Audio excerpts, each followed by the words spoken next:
Peter Roskam, a Republican from Illinois, one of Obama's former colleagues back home, and he wants to know,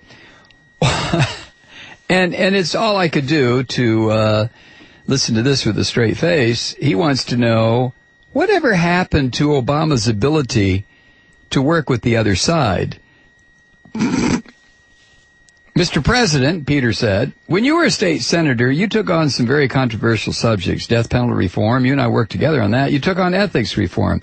You took on some big things. One of the keys was you rolled your sleeves up, you worked with the other party, and ultimately you were able to make the deal.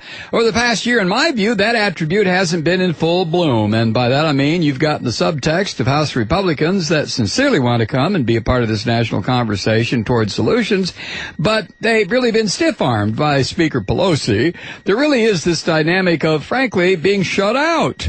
I think all of us want to hit the reset button on 2009. How do we move forward? The obstacle is, frankly, the politics within the Democratic caucus.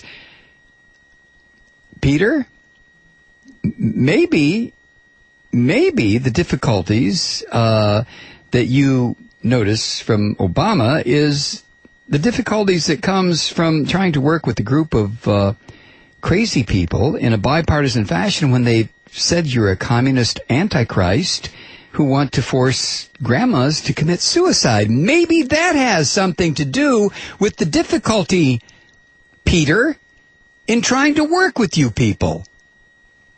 That's one of the points that I made earlier. I mean, we've got to be careful about what we say about each other sometimes, because it boxes us in ways that makes it difficult for us to work together. Because our constituents start believing us. They don't know sometimes this is just politics, what you guys, or folks on my side do sometimes.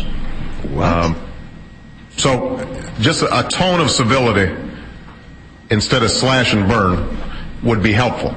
The problem we have sometimes is a media that responds only to slash and burn style politics.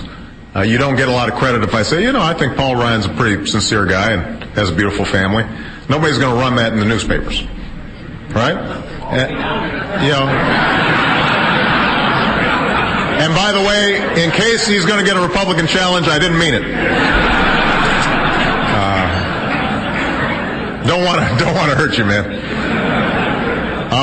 But on the specifics.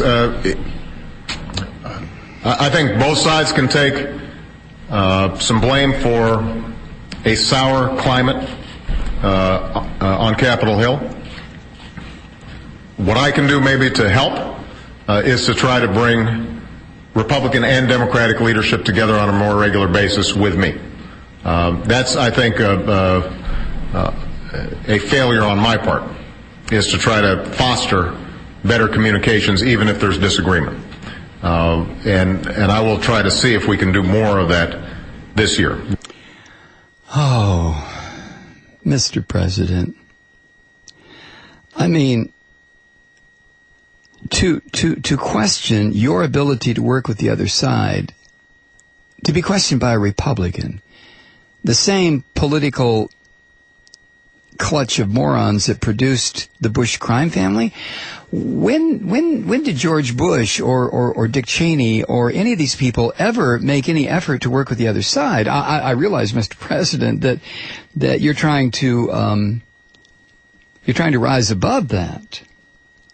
But when you have a question that comes from someone, a question that is based in either deliberate misdirection or obvious idiocy, why do you try to answer sincerely? Mr. President, do you think Peter Roskam, your old buddy from Illinois, gives a tinker's damn about what you just said? If he can ask a question that wonders why you can't work with the other side after the other side has insulted your mother, your grandmother, your father, your parentage collectively, your citizenship, your nationality, your race, your wife, and your children, then the man asking that question is an obvious jerk. Or worse. But I promise not to curse on this program anymore. It's insane to try to deal with what remains of a political party that has degenerated into a collection of charlatans, liars, teabaggers, Glenn Beck, Sarah Palin? And then to be asked, well, Mr. President, why, you seem to have lost your ability to work with the other side. I mean, my God, you lost your ability. And the president's line, we got to be careful what we say about each other because, sometimes the folks back home take it seriously. And then he says this, they don't know sometimes this is just politics. What you guys, or folks on my side do sometimes. Just politics? Just politics. So, suggesting that your wife has a relative that lived in a tree and liked bananas. That's just politics, Mr. President? Suggesting that your mother was a whore. That's just politics, Mr. President? I mean, it's one thing to reach out, Mr. Obama, but my God, these people want you dead. Or, I don't know, hasn't anyone told you that? I mean, we know that out here in the world. The number of death threats against the President of the United States has gone up by a factor of what since you took office? That's your trivia question for tonight.